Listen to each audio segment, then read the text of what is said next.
জীবনে সিংহের 5টি নীতি অবলম্বন করুন আর রাজার মতো জীবন উপভোগ করুন। মনে রাখবেন, সিংহ সে কিন্তু জঙ্গলের রাজা। সিংহ চিতার থেকে বেশি দ্রুত দৌড়াতে পারে না, বাদরের মতো গাছেও ঝুলতে পারে না, জিরাফের মতো এত উঁচু গলাও নেই, হাতির মতো বিশাল আকৃতিরও নয়, ইঁদুরের মতো এতটা তীক্ষ্ণ আর ছোটও নয়, না সে সব থেকে বুদ্ধিমান অথবা না সে দেখতে সব থেকে সুন্দর, কিন্তু তারপরেও সে সমস্ত পশুদের উপর রাজত্ব করে। কি এমন রয়েছে সিংহের মধ্যে যার জন্য পশুদের রাজত্ব দখল করে আছে? আজকের এই ভিডিওতে সিংহের এমন 5টি বৈশিষ্ট্য নিয়ে আলোচনা করব যেগুলো আপনার মধ্যে থাকা উচিত যদি আপনিও সফলতার শীর্ষে পৌঁছাতে চান আর সত্যিকার অর্থে আপনার চারপাশের মানুষের মাঝে নিজেকে একটা রাজার মতো করে গড়ে তুলতে চান। প্রথম বৈশিষ্ট্য হলো সিংহ একজন নেতা ও বাহাদুর হয়ে থাকে। সিংহ কখনো আত্মসমর্পণ করে না, সে কখনোই হার মানে না। তার সামনে যতজনই থাকুক না কেন, বিশাল আকৃতির হাতি অথবা 100 নেকড়ে তার চারদিক থেকে ঘিরে রাখলেও সে পিছপা হয় না। হেরে যাওয়া, পিছনে ফিরে যাওয়া এ কাজ সিংহ জানে না। এবার আসলে 1 নম্বর বৈশিষ্ট্য বলি সিংহের। যুদ্ধে হয় তাদেরকে পালিয়ে যেতে বাধ্য করবে, না হলে সেখানে লড়াই করবে অথবা মেরে ফেলবে, না হয় লড়তে লড়তে নিজেই মরে যাবে। তবুও সিংহ কখনোই পালিয়ে যাবে না এবং সেই সাথে হারও মেনে নেবে না।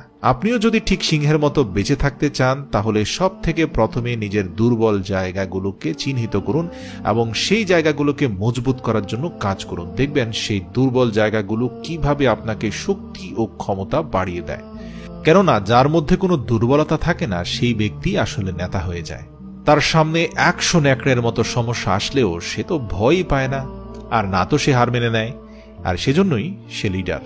2 নম্বর হচ্ছে সিংহ রিস্ক বা ঝুঁকি নিতে পিছুপা হয় না। যখনই সিংহের খিদে পায় তখন সে শিকারের খোঁজে বেরিয়ে পড়ে।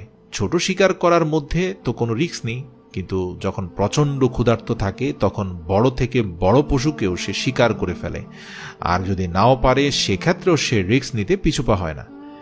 সেই সময় জিরাফও যদি তার সামনে চলে আসে তবে তাকেও আক্রমণ করে বসে, কেননা জিরাফের লাথিতে সিংহের মৃত্যু পর্যন্ত হতে পারে, কিন্তু তারপরেও সে খিদা মেটানোর জন্য রিস্ক নিতে পিছুপা হয় না।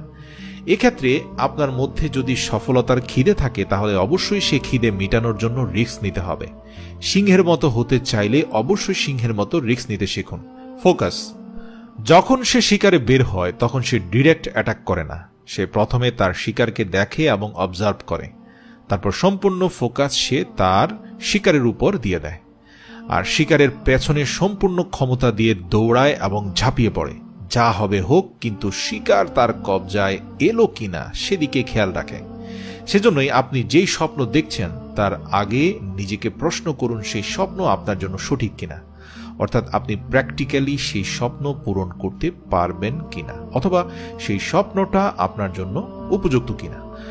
যদি উত্তর হ্যাঁ হয় তাহলে নিজের সম্পূর্ণ ফোকাস সেইখানে দিয়ে দিন, সেটাকে পাবার জন্য সম্পূর্ণ ক্ষমতা লাগিয়ে দিন। হতে পারে একবারে সফলতা নাও পেতে পারেন, কিন্তু দ্বিতীয়বার চেষ্টা করবেন, কেননা অনেকবার নিজের 100% দেওয়া সত্ত্বেও শিকার সিংহের হাত থেকে বেরিয়ে যায়।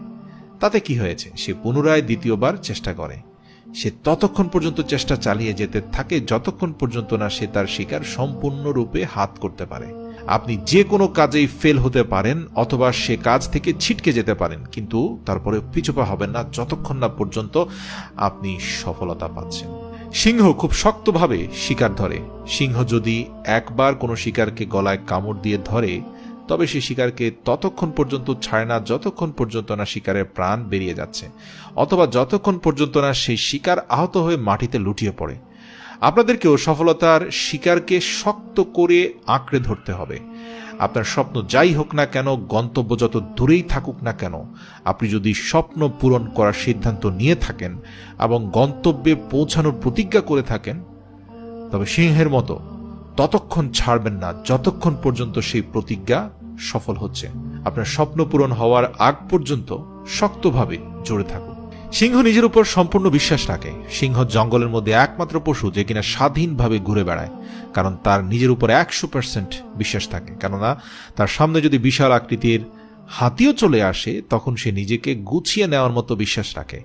যত হুমকির মুখে পড়ুক না কেন নিজের উপর সে বিশ্বাস রাখে। যদি সে এক্ষেত্রে হেরেও যেতে চায় তারপরেও সে তার উপর বিশ্বাস হারায় না, নিজের উপর বিশ্বাস অটুট রাখে। এতটাই শক্তিশালী তার মানসিক শক্তি।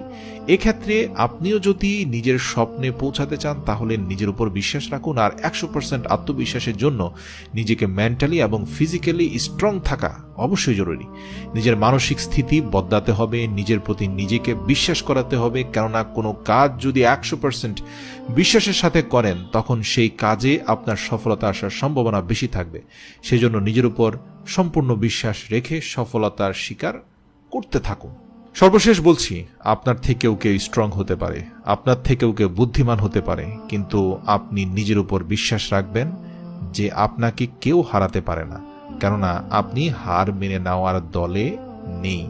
আপনি জিতবেন এবং জিতেই দেখাবেন ইনশাআল্লাহ।